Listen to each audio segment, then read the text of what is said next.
Yeah, that's what made this Gobi Desert race so interesting because I was super nervous. I was like, man, there's so many things. Sleeping outside. I've never slept in a tent. I've never run with a backpack. Now I've got a 20-pound backpack on my back, and we're going to run 25 miles a day for the next week with a 50-miler thrown in. It was intimidating. How did you even come up with the idea to do the race in the Gobi Desert? Like where did that first pop up and become even a possibility, and then become like, yeah, sure, I'll go for it. I'm gonna try this thing. So the minute Tokyo was over, that was the last of the marathon majors. I won. I ran really well. The first time in my life, I ran a negative split, around 2:29 low, which I was like, oh man, I was so close to running a PR, but it is what it is. And I was talking to my friend Gary Brown, who runs sales at Equinox. We've just been friends for a while, and he wanted to connect me with the president of Equinox, a guy named Scott DeRue, who used to be the dean at University of Michigan Business School. And he's like, hey, my buddy's running this race. He wanted to talk to you, pick your brain about a few things. And I was like, yeah, cool. What's the race? This race, Gobi March, never heard of it, racing the planet. And I was like, talking to the kid, Scott, and I don't know why. I was just like, dude, I think I can win this race. I'm looking at the times. I'm like, I don't know. I'm like, this is just a sufferfest. And it's like, someone asked me a question on Instagram, like, how do you explain your ability to recover day to day? And I think it was like a passive aggressive, like, what's going on here? And I was like, well, I've run an average of 10 miles plus a day for like 5 years. So yeah, if anyone can recover day to day, regardless of the distance, there's no way that someone has trained more than me that can go there. It's impossible. Even the best runners in the world, okay, the best marathon runners, they're running 120, 140 miles a week. So on those, 10 to 12 week builds into the 2 marathons, they're probably running more. But I'd venture to guess they're running a lot less when they're on their off periods. And I just stay consistent. So my rationale there was like, I know I can recover every day. Of course it's going to suck, but it's going to suck for everyone. And I always think like, it's going to suck less for me than it is for you. Because even if it's not the reality, my reality is the only thing that matters to me, just like your reality is the only thing that matters to you. So in my mind, I'm like, I'm tougher than you. I don't give a fuck. I will out hustle you every day or I'll die. And that's basically the mentality, whether right or wrong. I don't think I'm the best. I don't think I'm the toughest, but this is what I tell myself to get ready. So I was telling Scott, I'm like, I think I can win that race. And then it was like my brain was on autopilot because I didn't want to do it. I even now I'm like, when I was there, they were like, oh, you're going to come to Atacama or Namibia. I was like, if you paid me $100,000, I wouldn't do this again. This is fucking terrible. I don't ever want to sleep in a tent again. I don't ever want to eat freeze-dried food. Maybe if I could sleep in a hotel and have like a nice meal every night, I'd consider like doing something like this, but not like this. Bugs, no toilet. I didn't take a shower for a week. I had the same running clothes on. I'd be rinsing them out after every day. It was horrible. Pissed down rain a few days on the tent. Everything's wet.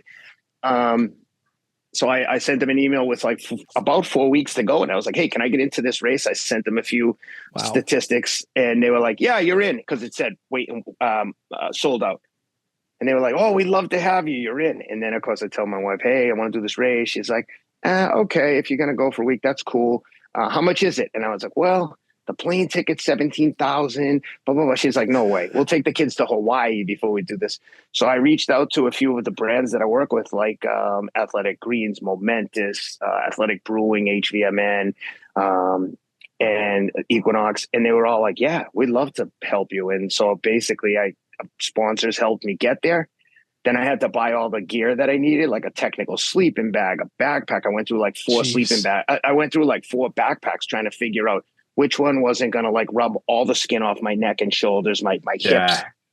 And finally I settled on one, an Ultra Aspire. And it just wore me raw every day. I had huge strips of tape covering where it was just chafing. God. I mean, it was chafing everything.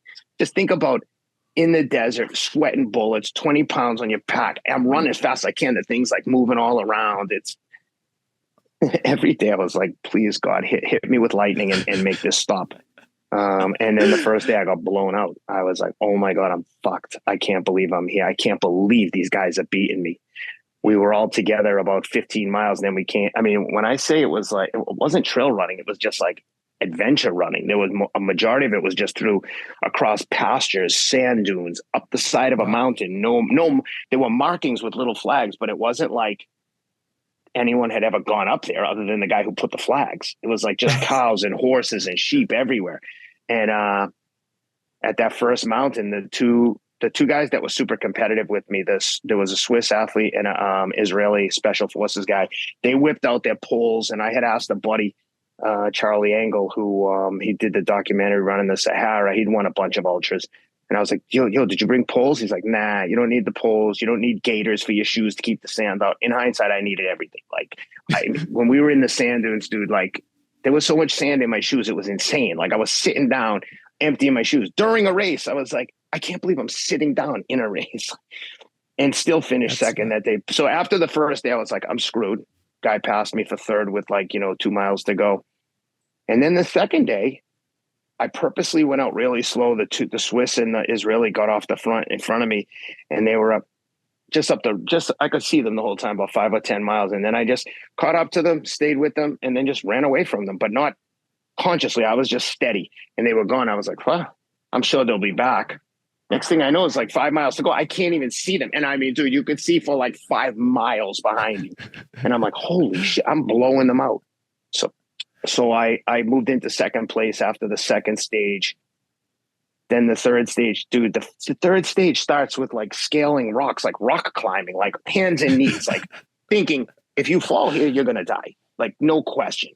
And the Swiss guy just got way the hell in front of us. And the second day too, the strap on my backpack completely ripped off. So I'm holding the strap. I get to the camp.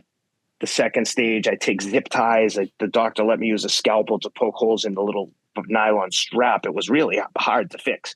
And I put a bunch of zip ties. Fucking a mile or two into the third stage, the zip ties rip. So I end up taking the nylon strap, pulling it through a hole in the big shoulder strap and tying it off. And it held for that stage.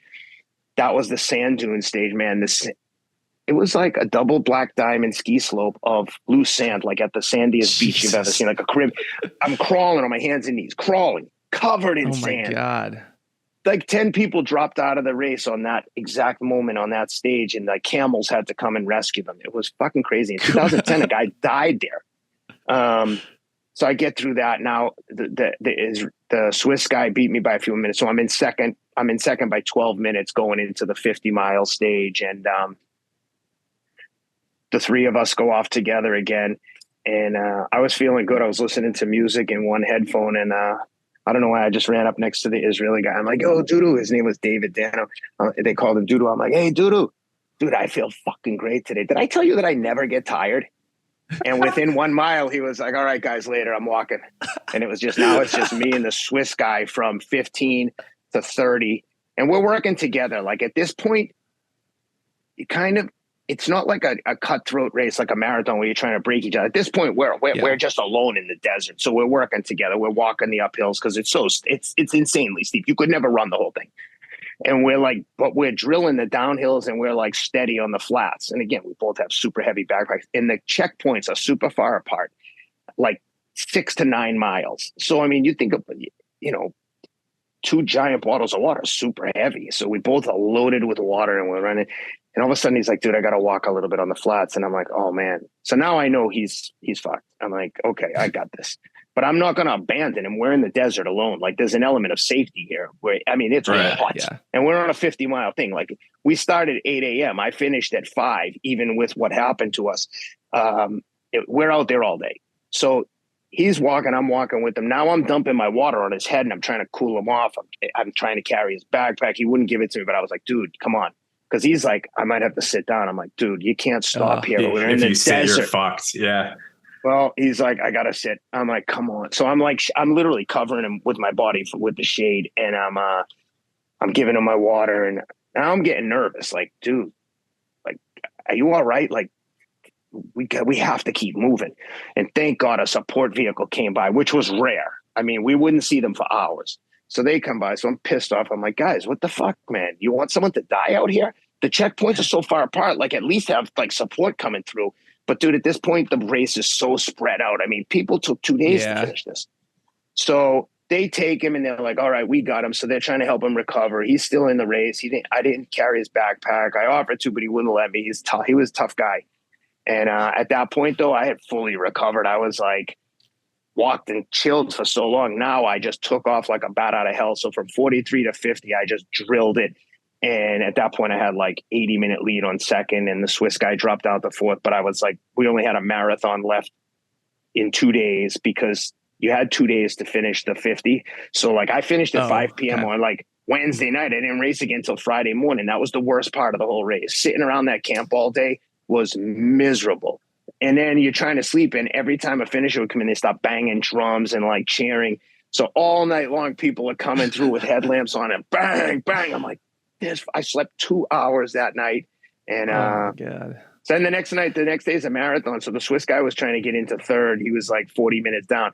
So the two of us, we ran like a 3:40 marathon on 0 roads, all dirt, 20-pound pack up and over a mountain range. And still, we were hammering all day.